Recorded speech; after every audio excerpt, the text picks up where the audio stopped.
Hey guys, welcome back to another video. And today I'm here to talk about what has happened in the NBA today, or just in the past couple hours tonight. We started off the night. Julius Randle traded to Brooklyn. Claxton traded to Chicago. Minnesota getting the 33rd overall pick. A trade, a salary dump for Minnesota, free up some cap space to sign Ayo Dosunmu to a new deal. Maybe make another splash with the trade or sign someone new. Here's the full and complete package right here. Nothing too crazy. Wasn't expected, kind of. As a Timberwolves fan, I expected it, but I also kind of expected it to be in a deal for a player, like maybe a Ja, a Kyrie, a Derek White, a Giannis, something along the lines of that. I didn't think it was gonna be a salary dump like this. And then we got the big one about an hour ago. Giannis Antetokounmpo traded to Miami for a haul of players, but we'll get to that one in a second. The first one I'm going to talk about is the Julius Randle trade. I'm not going to get too deep into it because it's kind of upsetting me right now. Do I agree with the trade? Yes and no. Like, it has its pros and it has its cons. I know why we did it, but I thought we were going to get a player out of it. I'm going to try to stay patient and hope for the best, but right now, not super thrilled. But we did get a re-sign Ayo Dosunmu, which is good. I wanted to re-sign him. I don't really know if we overpaid or underpaid. I'm still kind of in the middle.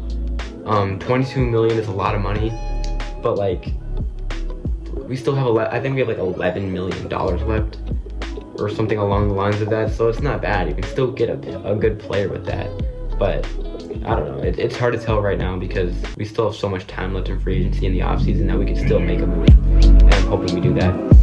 And another way to look at it is this. We have now traded Karl-Anthony Towns, one of our best players, our franchise history, for Dante DiVincenzo and the 33rd overall pick in this year's draft, which is terrible. It's not good. We had to trade Cat, which makes it a little better. Like, we really didn't have a choice unless we wanted to lose other people instead. So I know why we did it. It's just in hindsight, when you're looking at it, like, you traded one of your best players of all time for some scraps. And it makes it worse when Dante is out for an entire season. So you got like 2 good years out of Dante, where he's out for a year, and then a third overall pick. And with our history, we don't play draft picks, so the guy is not going to play, no matter who it is, unfortunately. But so I don't like it. To be honest, for the Bulls, I love it though. I don't love it, but I like it a lot. The Bulls depth chart is going to be interesting to say the least. There are some rumors about Josh Giddey. Will he stay? Will he go? Not 100% sure. With the depth chart with Josh Giddey would be like Josh Giddey and Colin Sexton. Who else would they have? They would have Trey Jones and Anthony Simons. Like, that's your guard play is Josh Giddey, Colin Sexton, Trey Jones, Anthony Simons, maybe Rob Dillingham if you're going to play him, if you still believe in him. Your forward play would be pretty good with Modest Buzelis, Isaac Okoro, and then you draft Caleb Wilson. You have Leonard Miller, who was a Timberwolves player who had a pretty good second half of the season there in Chicago. And then you got your centers now, Nicholas Claxton, Jalen Smith. You're not in a terrible spot. You're a young team. Like, I guess you're not super young, but like Modest Buzelis is young. Caleb Wilson will be young. Leonard Miller is still young. Claxton's in the middle. Patrick Williams, if you still believe in him. I don't think they really will, but like, you don't got something terrible going on. But you also could make the Josh Giddey move, and then you get someone in return for that, and you could see what happened there. And Modest Buzelis had a really good second year, so we'll see where that goes. The Nets, another interesting one. Their team is not good. They're just like Jaeger Demon, Ben Serif, Nolan Trejo as your guards, Drake Powell, Terrence Mann. Your forward play, Michael Porter Jr., Zaire Williams, Julius Randle, Noah Clowney, Josh Minot. And then your centers, Day'Ron Sharpe, Danny Wolf. Like, obviously they're not trying to make the playoffs, but that team's pretty bad. Now, they do have like the 5th overall pick or 6th, one around there. So, Braden Burries, Mikal Brown, Darius Acuff, Keaton Wagler, Kingston Flemings, those could be available. So then you got to look at it like, you got Jaeger Demon, Ben Serif, Nolan Trejo, Drake Powell, Mikal Brown, MPJ, Jew. That's not a terrible squad. Like, it's not good by any means, but For a rebuilding team, your young core being Jaeger Demon, Mikel Brown. I'm just gonna keep saying Mikel Brown because I think that on my mock draft I made, I think I had him going there, so we're just gonna say Mikel Brown. So like Jaeger Demon, Mikel Brown, MPJ if you want to count him in your core, Josh Minot, Danny Wolf. It's not amazing, and like you'd think if they would have just hit a little bit better on one of their draft picks, they would be in such a good spot here. But like Ben Sereb, Nolan Trejo, Drake Powell do not look like they're gonna be changing this franchise's trajectory anytime soon. And then to end off this trade, my team, the Minnesota Timberwolves, I don't like our depth chart. I don't like it.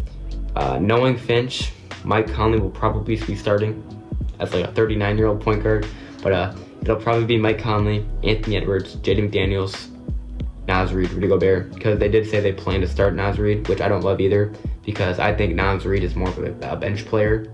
Not saying he's bad, I just think he fits better off the bench because he kind of comes in, plugs in, and is like the first option of the bench. When he's running with the starters, I don't know if he's gonna excel as much. I mean, I think he'll still do fine. We'll see. I'm kind of thinking this might even be a gap year, which you can't really afford a gap year with Anthony Edwards on your team. But unless we make another move, like this team is not making it anywhere in the playoffs. We just made it to the second round. Ant was injured, but like even with Ant healthy, I just don't think this team is going to be serious enough to make a conference finals run unless Jaden McDaniels or Julius Randle has that leap to a real second option scorer. We saw glimpses of it with Jaden McDaniels. He did average like 15 points per game, 50, 40, almost 90. I don't think he was 90%. So he has the potential, he just doesn't really fully have it. And then off the bench, Ayo Dosunmu, Bones Highland, Terrence Shannon Jr., Jalen Clark, Kyle Anderson, Juwan Berenger. Juwan never plays because Chris Finch doesn't play the young guys. Kyle Anderson is really, if you want to win the Western Conference Finals, you really want Kyle Anderson playing like 8 minutes? No. TSJ, other than the playoffs, he really didn't show much. And it's just hard to judge him. Bones Highland isn't, if you're a serious team, should not be getting rotational minutes on your team. And then Ayo is like our 6th man now. So I don't like it. I don't really want to talk about Minnesota and their trade because I just think it's bad. And it really it aggravates me to think about our team. But I think once we make another move, which I'm really hoping we do, I'll feel a little bit better about it. And then let's talk about the big trade. Giannis Antetokounmpo gets moved to Miami. Miami finally, after all these years of saying they're going to get this guy, they're going to get this guy, they're going to get Giannis, they never get Giannis, they're going to get KD, they don't get KD. They finally get their guy. They get Giannis Antetokounmpo in a haul and a half for Tyler Hero, Khalil Ware, Hami Jaquez, Kasper Siakam-Jonas, 3 first-round picks, including pick 13 in this year's draft, and 2 second-round picks, I believe, 1 or 2. So 4 picks, 4 players for Giannis and Bobby Portis. I forgot Bobby Portis. In my opinion, I want to say the Miami Heat won this trade, but it is hard to say that when like you're trading a top 10 player in the NBA, fringe top 5 when he's healthy, depending on. But when he's healthy, I think it's top 5. Right now, after the season, I've seen some discourse from like he anywhere as high as like 4 to even 7. So like this is a real deal superstar you're talking about. So it's hard to say that the Heat lost this trade because like it's hard. But the Bucks depth chart is gonna be, they have a weird team, but like it's gonna be Ryan Rollins, Kasper Siakam-Jonas, Tyler Hero, Kevin Porter Jr. as regards. Your forwards are Hami Jaquez, Ousmane Deng, Kyle Kuzma, Taurean Prince. Your centers, Miles Turner, Khalil Ware. Like they have a good team on paper, but my brother pointed something out. It's just like you have a team of role players. Ryan Rollins is not a superstar. He's a good young piece, which he probably has like the best odds on this team to be a superstar. Because who else is gonna do it? Tyler Hero, I don't think is at a point of his career where he can be the guy on the team to lead him to a finals. KPJ is a role player. Hami Jaquez is a role player. Ousmane Deng is a role player. Kyle Kuzma is a role player. Taurean Prince is a role player. Miles Turner is a role player. Khalil Ware has potential, but I don't think he's going to be anything more than just a really, really, really solid role player. So, like, what are you going to do? But they do also have 2 lottery picks. They have pick 10. I've seen a lot of Nate Ament there, or maybe like, I don't really know how to say his name. I'm just guessing it's Kareem Lopez. Never watched him play. I don't really know anything about him, but apparently he's pretty dang good. So Nate Ament, Kareem Lopez could be your forwards instead of like Kyle Kuzma or Taurean Prince. most likely Prince kind of gets knocked back a little bit, or Ousmane Deng, even though he played a pretty good second half of the season. And then with pick 13 or 10, whatever one, I've also seen some Braden Burries falls down there on some mock drafts, or Christian Anderson, which wouldn't be too bad. Maybe you move on from Kevin Porter Jr. Maybe you just don't play Casper Jakuchonis. He's a little bit of an older young player. But, well, they'll see. They're a young team. They have a lot of time to experience. They have a lot of time to experiment with that team because they obviously don't have much expectations right now. But a team with the expectations is Miami Heat. Davion Mitchell, Norman Powell, Andrew Wiggins, Giannis, Bam Adebayo.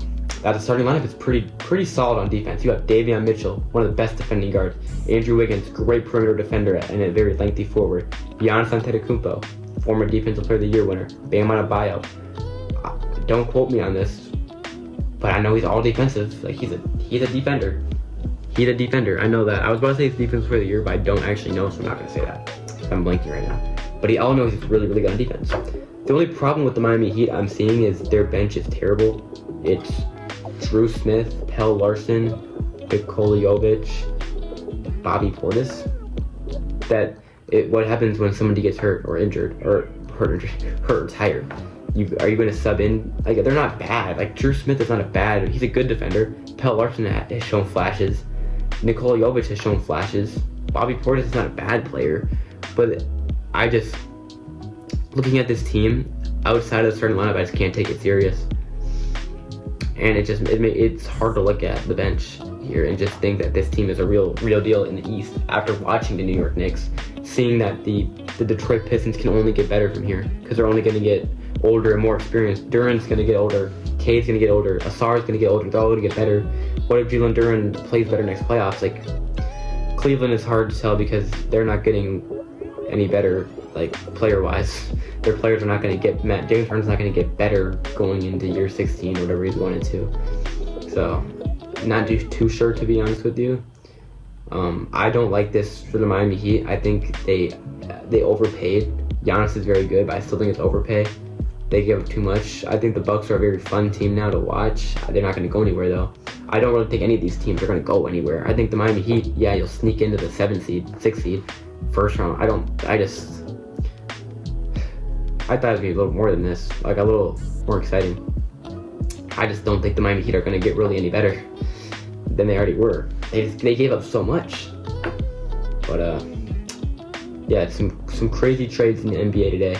It's like 12 o'clock. Filming this video because I was with my friends. We're talking about it actually. Draft day tomorrow. Comment down below who you're hoping your team gets. As a Minnesota Timberwolves fan, we've traded down like 3 times. I don't really enjoy being a fan of my team, to be honest with you. I just hope that we make it through the draft with being a team still. I hope you guys enjoyed listening to me rant and talk. God bless you. Have a great day. Peace.